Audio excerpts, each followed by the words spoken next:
PM Modi ने एक बार फिर विपक्ष का खेल बेनकाब कर दिया है। विपक्ष के लोग डाल डाल तो पीएम मोदी पात पात चल रहे हैं। राहुल गांधी और अभिजीत दीप के युवाओं और खासकर जेनजी को टारगेट करने की कोशिश कर रहे हैं, लेकिन पीएम मोदी ने विपक्ष को सबसे बड़ा शॉक दिया है। पीएम मोदी ने साबित कर दिया है कि विपक्ष के लिए उनसे मुकाबला करना मुश्किल ही नहीं नामुमकिन जैसा है। अब राहुल गांधी और अभिजीत दीप की पोल खुलती जा रही है। विपक्ष के लोग लाख कोशिश कर रहे हैं, लेकिन उनकी दाल नहीं गल रही। राहुल गांधी और विपक्ष के लोग अब तक पीएम मोदी को घेर नहीं पाए हैं। वहीं पीएम नरेंद्र मोदी के सार्वजनिक जीवन के 25 साल पूरे होने के उपलक्ष्य में बीजेपी देश भर में 1 महीने का सेवा संकल्प अभियान शुरू करेगी। बीजेपी के राष्ट्रीय महासचिव विनोद तावड़े ने शनिवार को ये जानकारी दी है। उन्होंने बताया है कि ये अभियान हर साल 17 सितंबर को प्रधानमंत्री के जन्मदिन के अवसर पर मनाए जाने वाले सेवा पखवाड़ा का विस्तार होगा। विनोद तावड़े ने यह भी कहा कि हर साल बीजेपी 17 सितंबर को पीएम नरेंद्र मोदी के जन्मदिन के अवसर पर देश भर में सेवा पखवाड़ा मनाती है। मोदी जी का व्यक्तित्व ऐसा है कि वो हर पल सेवा में लगे रहते हैं। स्वाभाविक रूप से पिछले कुछ वर्षों से भाजपा सेवा पखवाड़ा मना रही है। विनोद तावड़े ने यह भी बताया कि 7 अक्टूबर 2021 को नरेंद्र मोदी ने गुजरात के मुख्यमंत्री के रूप में शपथ ली थी। इस साल 7 अक्टूबर को उस ऐतिहासिक अवसर के 25 साल पूरे हो जाएंगे। इसी को ध्यान में रखते हुए भाजपा ने सेवा पखवाड़ा के साथ साथ 1 महीने का सेवा संकल्प अभियान चलाने का फैसला किया है। देश को पिछले 25 सालों से पीएम नरेंद्र मोदी को कांग्रेस नहीं हरा पाई। जब केंद्र में 10 साल तक कांग्रेस की सरकार थी, तब सोनिया गांधी ने गुजरात जाकर उस वक्त के गुजरात के सीएम रहे नरेंद्र मोदी को घेरने की खूब कोशिश की, लेकिन वो कामयाब नहीं हुई।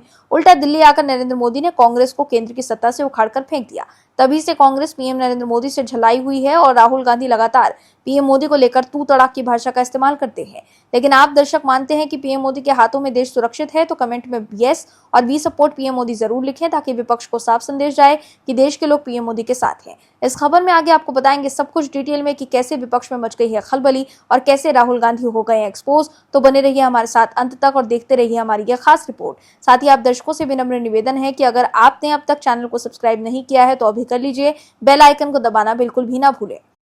दर्शकों, पाकिस्तान भारत की कूटनीतिक कदमों का मुरीद होता नजर आ रहा है। पाकिस्तान के प्लानिंग मिनिस्टर एहसास इकबाल ने कहा कि भारत दक्षिण एशिया के बिल्कुल केंद्र में स्थित है, बाकी सभी देश इसके आसपास हैं। ऐसे में साउथ एशिया के लिए भारत की भूमिका बेहद ही अहम है। शनिवार को दिए पाकिस्तान के मंत्री इकबाल के इस बयान से साफ नजर आ रहा है कि पाकिस्तान का रुख अब भारत को लेकर नरम पड़ रहा है। इसके अलावा एहसान इकबाल ने इस्लामाबाद को चेतावनी देते हुए भारत से सतर्क रहने को भी कहा है। उन्होंने भारत के सिंधु जल समझौते को रोके जाने के फैसले को लेकर चुनौती खड़ी कर दी है। उन्होंने कहा कि अब इस बात का डर है कि भारत पानी का इस्तेमाल हथियार के तौर पर कर सकता है।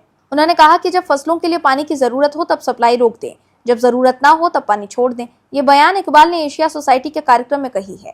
उन्होंने कहा कि ये समझौता एक इंटरनेशनल एग्रीमेंट है, इसे बदला नहीं जा सकता। इस बार भारत ने एक तरफा तौर पर इसे रोक दिया है, इससे एक नई चुनौती पैदा हो गई है। इसके अलावा उन्होंने ये भी कहा कि आधुनिक इतिहास में पहली बार पानी को हथियार बनाया जा रहा है। अब हमें ये खतरा है कि भारत पानी का इस्तेमाल हथियार के तौर पर कर सकता है। वो पाकिस्तान को तब पानी देने से मना कर सकते हैं जब उसे फसलों के लिए जरूरत हो, तब पानी छोड़ सकते हैं जब इसकी जरूरत ना हो। उन्होंने आगे ये भी कहा कि इसलिए जो बांध हम बना रहे हैं वो बफर के लिए काम करेंगे। हम फिलहाल इस मसले पर सभी कूटनीतिक रास्तों पर अमल कर रहे हैं। तो देखा आपने कैसे पाकिस्तान से आई खबर से विपक्ष और खासकर राहुल गांधी और अभिजीत दीप के एक्सपोज हो गए हैं, क्योंकि पाकिस्तान अब भारत की ताकत समझ गया है। इसलिए पाकिस्तान के मंत्री एहसान इकबाल भारत की तारीफ कर रहे हैं। उन्हें अंदाजा हो गया है कि पीएम मोदी की सरकार कैसे पाकिस्तान को घुटने पर ला सकती है। पाकिस्तान भी समझ गया है कि मोदी सरकार उसके खिलाफ पानी को हथियार के तौर पर इस्तेमाल कर सकती है। दर्शकों, जब कांग्रेस की सरकार थी तब पाकिस्तान भारत को आंख दिखाता था और उस वक्त की कांग्रेस सरकार पाकिस्तान को करारा जवाब देने की जगह अमेरिका से मदद मांगा करती थी। लेकिन अब पीएम मोदी किसी से मदद नहीं मांगते हैं, वो सीधे पाकिस्तान पर वार करते हैं। ऐसे में राहुल गांधी और अभिजीत दीप के जो हर वक्त मोदी सरकार की बुराई कर रहे हैं, उनके लिए पाकिस्तान से आई ये खबर किसी झटके से कम नहीं है। और इसके साथ ही उनका मोदी विरोधी एजेंडा भी एक्सपोज हो गया है कि कैसे पाकिस्तान जैसा दुश्मन देश भी आज भारत का लोहा मान रहा है। वहीं महाराष्ट्र के लातूर जिले की औसा तहसील से एक हैरान करने वाला मामला सामने आया है। जिला परिषद के उर्दू प्राथमिक स्कूल में अनधिकृत रूप से प्रवेश कर छात्रों के बीच बैठने, शिक्षकों के काम में बाधा डालने और बिना अनुमति वीडियो बनाकर सोशल मीडिया पर वायरल करने के आरोप में कॉकरोच जनता पार्टी के अध्यक्ष अभिजीत दीप के समेत कई लोगों पर पुलिस ने मामला दर्ज कर लिया है। जानकारी की माने तो वो घटना 20 अगस्त को दोपहर करीब 1:15 पर हुई। अब अभिजीत दीप के, अजिंक्य शिंदे और उनके साथ आए 4 से 5 अज्ञात लोग अचानक जिला परिषद की उर्दू शाला में घुस गए। आरोप है कि इन लोगों ने कक्षाओं में जाकर विद्यार्थियों के बीच बैठकर उनसे तरह तरह के सवाल पूछना शुरू किया। इस दौरान उन्होंने स्कूल प्रशासन की कोई अनुमति नहीं ली और शिक्षकों के शैक्षणिक और शासकीय काम में सीधा व्यवधान उत्पन्न किया। दर्शकों, हिंसक विरोध प्रदर्शनों के आयोजक से लेकर प्रेशर ग्रुप बनने और आम आदमी पार्टी के पूर्व पदाधिकारियों को अपनी वर्किंग कमेटी में शामिल करने तक के सफर में कॉकरोच जनता पार्टी पर आम आदमी पार्टी की अनौपचारिक बी टीम होने का आरोप लगता है। वहीं बार बार इनकार करने के बावजूद वैचारिक मजबूरियों के कारण सीजेपी के लोग जो कर रहे हैं उससे वो खुद ही अपनी पोल खुलवा रहे हैं। दरअसल सीजेपी नेता सौरभ दास को पंजाब में आम आदमी पार्टी सरकार का खुलकर समर्थन करना पड़ा और पंजाब हरियाणा हाईकोर्ट के acting chief justice Ashwini Kumar Mishra के खिलाफ मोर्चा खोलना पड़ा। सीजेपी के लोग अब खुलकर आम आदमी पार्टी की भाषा बोलने लगे हैं। एक्स पर दिए गए पोस्ट में सीजेपी के सह संयोजक और सौरभ दास ने दावा किया कि पंजाब हरियाणा हाईकोर्ट के acting chief justice Ashwini Kumar Mishra ने Punjab state power corporation limited के महंगाई भत्ते से जुड़े एक राजनीतिक रूप से संवेदनशील मामले को एक अन्य स्वतंत्र बेंच से वापस ले लिया। जस्टिस अश्विनी कुमार मिश्रा की ईमानदारी पर सवाल उठाते हुए सौरभ दास ने दावा किया कि एसीजे ने रोस्टर का उल्लंघन करते हुए खुद इस मामले की सुनवाई की क्योंकि वो मामला उनके पास नहीं था। सौरभ दास ने एक्स पर पोस्ट कर आगे दावा किया कि जस्टिस मिश्रा ने 3 अगस्त को आम आदमी पार्टी सरकार के खिलाफ आदेश पारित किया जो बीजेपी की वैचारिक राजनीतिक विरोधी है। सीजेपी ने यह भी आरोप लगाया कि जस्टिस मिश्रा ने न सिर्फ पंजाब में आम आदमी पार्टी सरकार पर 20,000 करोड़ रुपए का वित्तीय बोझ डाला बल्कि कर्मचारियों को ये राशि चुकाने की समय सीमा भी 30 दिन से घटाकर 15 दिन कर दी। सौरभ दास ने यह भी लिखा कि याद रखें, आगामी राज्य चुनावों से पहले पंजाब के कर्ज का मुद्दा उठाया जा रहा है। मतलब सौरभ दास क्या कहना चाहते हैं कि विपक्ष पंजाब में आम आदमी पार्टी की सरकार के खिलाफ कर्ज का मुद्दा न उठाए। ऐसे में आप दर्शक समझ गए होंगे कि किस तरह से सीजेपी के लोग खुलकर आम आदमी पार्टी की तरफ से बैटिंग कर रहे हैं। इसके अलावा सौरभ दास ने लिखा कि कुछ दिनों बाद 6 अगस्त को एसीजे को उसी हाईकोर्ट का चीफ जस्टिस बना दिया गया। क्या ये कोई इत्तेफाक है? अगर आपको याद हो तो मैंने बताया था कि कैसे पिछले चीफ जस्टिस ने भी रोस्टर के नियमों को तोड़कर आम आदमी पार्टी से बीजेपी में शामिल हुए सांसदों से जुड़े राजनीतिक रूप से संवेदनशील मामलों को वापस लिया था और उन्हें लिस्ट किया था। उस चीफ जस्टिस को हाल ही में सुप्रीम कोर्ट में प्रमोट किया गया था। रोस्टर के नियमों का उल्लंघन और मास्टर ऑफ रोस्टर की शक्तियों का गलत इस्तेमाल क्यों स्वीकार किया जा रहा है? विपक्ष शासित राज्यों में भी ऐसे कई मामले सामने आए हैं। हमें अपनी संस्थाओं को राजनीतिक मकसद पूरा करने के लिए हथियार बनाए जाने से बचाना होगा। मतलब अब आम आदमी पार्टी की सरकार पर सवाल उठ रहा है तो सौरभ दास हाईकोर्ट और जज के फैसले पर ही सवाल खड़े कर रहे हैं। दर्शकों, सौरभ दास ने जो घटनाओं का क्रम बताया है वो सही है, लेकिन उनके कुछ दावे गलत हैं। इनमें शामिल है किसी स्वतंत्र बेंच यानी राजनीतिक रूप से निष्पक्ष बेंच से मामला वापस लेने की बात, रोस्टर के उल्लंघन का मामला, देनदारी के आंकड़े और यहाँ तक कि जस्टिस मिश्रा के प्रमोशन से जुड़े दावे। ये दिलचस्प बात है कि कैसे लिबरल लोग अपनी फोरम शॉपिंग की चालें, चाहे वो सफल रही हो या असफल रही हो, उनको पक्षपाती जजों की बजाय स्वतंत्र जजों को प्राथमिकता देने के तौर पर पेश करते हैं और उनकी तारीफ करते हैं। दर्शकों, अब सीजेपी की असलियत बाहर आती जा रही है। यही वजह है कि राजस्थान में एक गांव के लोगों ने सीजेपी वालों को खदेड़ दिया, सीजेपी की पोल खोल दी। दीप के आरोप लगा रहे हैं कि आशुतोष रंका पर हमला करने वाले बीजेपी के कार्यकर्ता हैं, लेकिन अब बड़ी बात सामने आई है। दरअसल जयपुर के बगरू विधानसभा क्षेत्र के रामपुर कंवरपुरा गांव के लोगों ने सीजेपी के नेता आशुतोष रंका और दीपके के उस दावे को खारिज कर दिया है जिसमें यह कहा गया था कि 21 जुलाई को सीजेपी सदस्यों के साथ हुई झड़प के पीछे बीजेपी का हाथ था।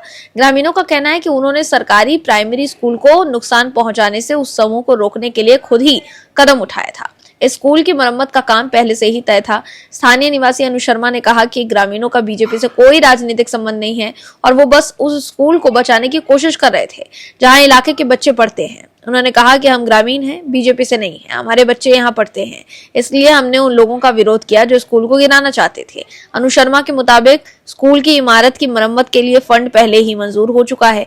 तो देखा आपने कि कैसे सीजेपी की पोल गांव के लोग ही खोल रहे हैं। दर्शकों, कांग्रेस की ओर से वंदे मातरम को पूरा नहीं गाने को लेकर फैसला किया गया है। इस पर सियासी पारा चढ़ा हुआ है। खास तौर पर बीजेपी लगातार इस मुद्दे पर कांग्रेस को घेर रही है। केंद्र की सत्ताधारी भारतीय जनता पार्टी ने शनिवार को वंदे मातरम के सम्मान और उसके ऐतिहासिक विरासत की रक्षा के संबंध में एक महत्वपूर्ण प्रस्ताव पारित किया। इसमें बीजेपी ने 19 अगस्त 2026 को कांग्रेस कार्य समिति की ओर से 1937 के अपने प्रस्ताव को फिर स्वीकार करने के फैसले का विरोध किया। इसमें मुख्य विपक्षी पार्टी कांग्रेस ने अपने कार्यक्रमों में वंदे मातरम के पहले केवल 2 पदों के गायन तक सीमित करने का फैसला किया है। बीजेपी ने अपने प्रस्ताव में कांग्रेस के वंदे मातरम के संबंध में लिए गए इस निर्णय की कड़ी निंदा और स्पष्ट शब्दों में विरोध किया है। बीजेपी के राष्ट्रीय अध्यक्ष नितिन नवीन ने इस संबंध में एक्स पर पोस्ट किया।